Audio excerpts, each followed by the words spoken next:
This video started out about two borderline not really but really one-hit wonders. Started out as a video about a cover between two bands and, oh, this is a good song and the subtle difference between tones can do. I took a closer look and a few realizations were made.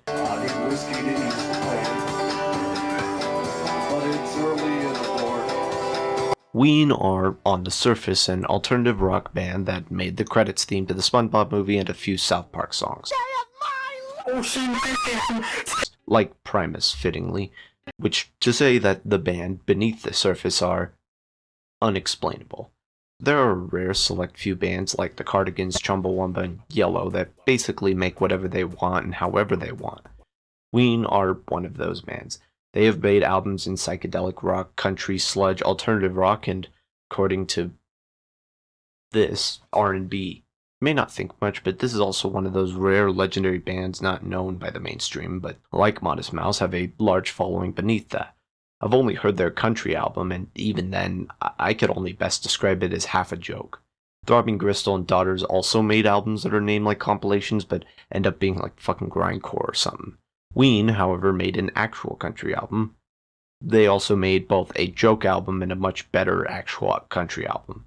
It's hard to really describe them. I've only heard a fraction of their work, but from what people say, they're different.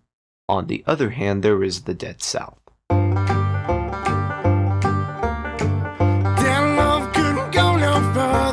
I'm a bit more familiar with this. I've heard their last 3-ish albums. Sugar and Joy was the first album I bit into, and honestly, I thought it was great.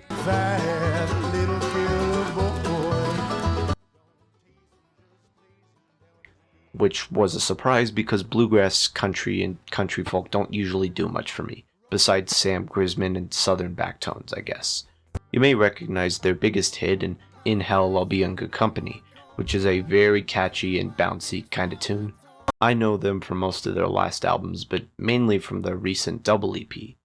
2021 and 2022, for some reason, a bunch of bands released their albums in 2 parts, Half Alive, Weezer, Blue October, and then the Dead South. It was basically a gimmick of that year that one person liked and the rest of us were forced to agree to not seem so negative. If you only said the same.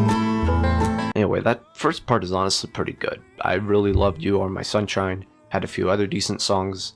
However, their Part 2 EP was filled with covers, and that's where Ween come into the question. The Dead South covers were quite surprising, and it took me a minute to figure out they were even covers. For example, they have a cover of 96 Bitter Beings by Can't Kill Yourself. Who the fuck is this? I've never heard of. Which was when I realized I may have been out of my depths and rewrote the scoop. I can't tell you much about the Dead South because honestly I don't really know who they are. I think they sound great, but judging from their wardrobe videos, styles, and aesthetics, they seem like the edgier and more interesting kind of bluegrass band. Their songs tend to be meaner and harsher than the average country song. And also on that album, besides Ween, they did a cover of System of a Down's Chop Suey. We'll get back to that. Because I covered this song, I eventually found the original and listened to the album of Ween, and now we can compare. Originally I just went over minor differences, but instead I think we need to explain what both bands do. I guess it's something in my brain. Ween's version is a sadder song about a lowlife. I originally took the song to be about an arrogant asshole who wastes his money on parties and drugs, and it probably is, but that's mainly one line. It could be an alcohol addiction, but in hindsight, I'm not really sure if there's anything specific. The song never really says what the guy spends his money on. I thought it was whiskey because the song mentioned it once. I need whiskey to ease the pain. And judging from the lyrics, it seems to imply a hangover. More likely, this is a guy who sucks and can't get himself together and wants his love to share his worthlessness with him. But if you ever love me, you'll go easy on me now. He lays excuse after excuse, openly proclaiming, I think I'll spend the dog food money, but he'll love me just the same. Both saying how he'll use his money on whatever he wants, and contemplates that even doing so, his mutt will always have his side. To me, it's a song about a self-indulgent fuck-up. One difference that did surprise me between the two bands is that the Ween version has drums.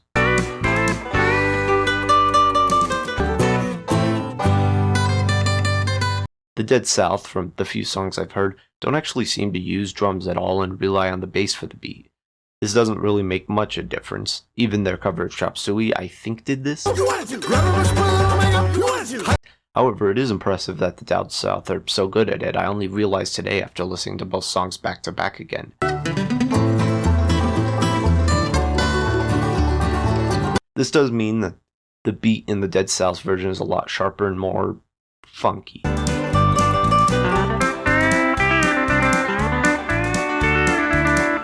For Ween, it makes the song softer and more narrative driven. One major difference is in how the songs are sung. Ween's version is sung like a traditional country song. The vocals are gentle. Well, I've seen bad and I've seen worse. Which was strange because I found a live version of the song which sounds kind of a lot more like it's intended to be a joke. Given how silly the rest of the album is, I wonder if the song is a joke and I'm missing it. Still, the vocals are sung in the usual country style, normally reserved for long stories, breakup songs, and Luke Combs.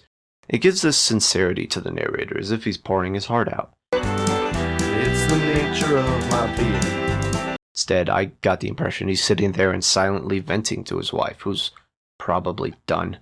It ends up, to me at least, giving the song a kind of depressing tone. The entire song is just dreary and happy, which is so much stranger after songs about boners and fluffy. Look at this album. Why was it taken during the Dust Bowl? I'm leaning towards the theory, no, I'm not researching this, I'm lazy, that the band intended this as a joke song that would be upbeat, but it morphed into this. I know he's not to blame. The Dead South cover it in their usual style of heartbreak-ridden ballads. I guess it's something in my brain. The vocalist here, unlike those songs, is actually quite dry and emotionless, which fits in the original, though instead of it being more exhausted and sad, he just sounds bitter and contemptful. It's a shame when mourning hurts. I almost get the sense of sarcasm out of it. The violins are also lower pitched rather than the original, which kind of gives the song a very straight and middle tone. The original has much higher and somber violins, which gives it a sadder one. Well, I've seen bad and I've seen worse. I've seen bad and I've seen worse. Which confirms the original version is sad. Great insight. Me. This version sounds more mellow and annoyed. However, what these changes do is change the context. I think I'll spend the dog food money. The original, the lines about the dog seem more regretful and self-hateful. Think I'll spend the dog food money. In this version, it sounds careless. The dog will love me anyway, or whatever. But the way you're looking at me, baby, I just can't help but feel the shame. He may mention that his wife does bring him shame, though at that point, he only regrets it because he got caught. There's still the line in the chorus, and if you really love me, you know, you would really love me if you helped me cleanse myself of my sins. You could look at this in two ways. He's asking his love for help, or he's trying to project the problem onto her as if she's not doing enough. This is where the two versions differ for me. In the original, I can believe at that moment the narrator believes that something is wrong, and the only fix is he gets some kind of push or proper help. But if you ever loved me, you'll go easy on me now. In the Dead South version, I get the impression he's trying to shift some amount of blame to absolve himself of guilt. The dog will forgive him anyway because it's a stupid dog, but his loving wife will not. I also completely mixed the subtext that he's kind of comparing her to a dog. In his mind, either she helps him like the dog, or she's not doing enough. Unlike the hound, therefore he wins. I've seen bad and I've seen worse. That sarcastic and dry tone ends up with a song where the narrator is neutral to the situation.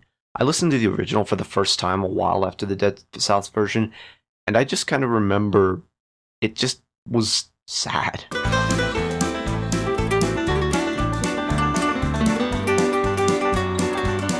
It's very melancholy. I had no clue who Ween were at the time, and that said, I prefer sadder melancholy songs about being miserable. They make me feel heard.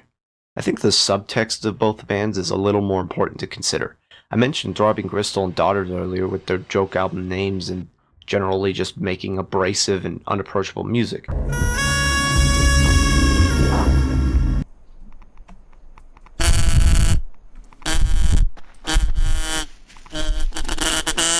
See, Ween and Primus working with South Park isn't just trivia, it tells of their humor, which is baked in satire and wit. I listened to a rip before the official version because I thought it was copyright, but no, it's called 12 Golden Country Greats. It has 10 songs. That alone is hilarious and made me go, ha, out loud alone in my room. It has this mix of genuine country songs and complete jokes. Holdin' You is genuinely one of the most beautiful songs I've ever heard in my life. Something more precious than fine ore, baby, I'm holding you. It's then followed by a bunch of joke songs. My dinner's on fire while she watches TV. She's got time for the dog and none for her man.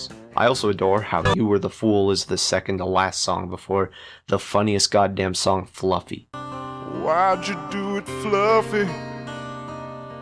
On the porch. You Were the Fool is both a wonderful song to make that message, but 'Cause you're the one collecting moonbeams in the morning. I don't care what that actually means. I can only think of moon crystals in some goddamn fantasy. You may wonder how the song Help Me Scrape the Mucus Off My Brain is serious, but I have a case. In the 90s, there was a brief country music boom with the country dance explosion. Because of that, country got a lot poppier and upbeat, which was mildly different to the story-based sob stories of before the dance craze. This doesn't mean country music became all happy, but it was the trend. Think of it like this. You buy this for some country hits, and you get a bunch of songs about absolutely nothing and a bunch of dick jokes that call you an idiot for buying it. Help Me Scrape the Mucus Off My Brain is a song about bad habits that narrated by a careless asshole. Ironic or sarcasm isn't something country music does, and even does well. Though I don't know if I could imagine a world where this song would get popular being the joke version. So I bowed my head and I cried. The Dead South's theme seems to be playing into that wild western style. Their videos have them in dark architecture, wearing western wardrobe, and playing instruments they did the old-fashioned way before those pesky drums came to be in the early 20th century. God damn you troglodytes! I don't think it's just a gimmick either. When I first listened, they're kind of, but not really, one hit. I found it so much catchier as someone who really only listened to metal and rock. I mentioned a System of a Down cover, right? Makes sense. I don't think it's their only influence, but I think it is a prominent influence. There's a surprising head-bang ability in these songs.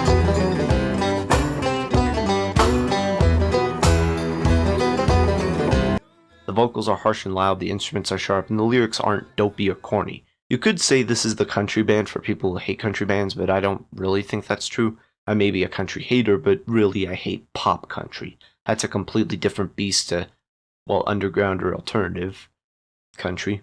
And non-mainstream country has a lot of interlap with genres like folk, bluegrass, and soft rock. Either way, I think there was one unintended consequence of the cover. The original, being as produced, sounds more like a song in an album or movie or playwright. The Dead South version sounds more like a folk tune. Ring Around a Rosie is a folk song, and it's either about dying from the plague or summoning a demon. It makes it more intimate and blunt at points, plus I just like the singer in the Dead South more. He's not a better or worse singer, I just like his voice more. It fits the character. It's the nature of my being. I took some money from your purse. As for which version is better, that was easier to answer when I started. Both groups, despite their appearance, are very unique bands. I can't tell you many bands like Ween, I'd struggle to even name one. And the Dead South I thought were just a simple country folk band, but they seem to be a little bit more. I can't really tell you much about them after hearing those covers because my stereotypes have been challenged. How dare you make me think about people I don't know? Band. I really like the Dead South version. I find the numb and careless attitude to the song compelling. On the other hand, Ween has the sadder version, which in any other case I would bat for. I think it fits that both bands are just oddball bands that are a lot more popular than I expected. I'm gonna tip the doll over to Ween though. Alright! I like myself a sad song about failure. I like sad songs that make me miserable and upset.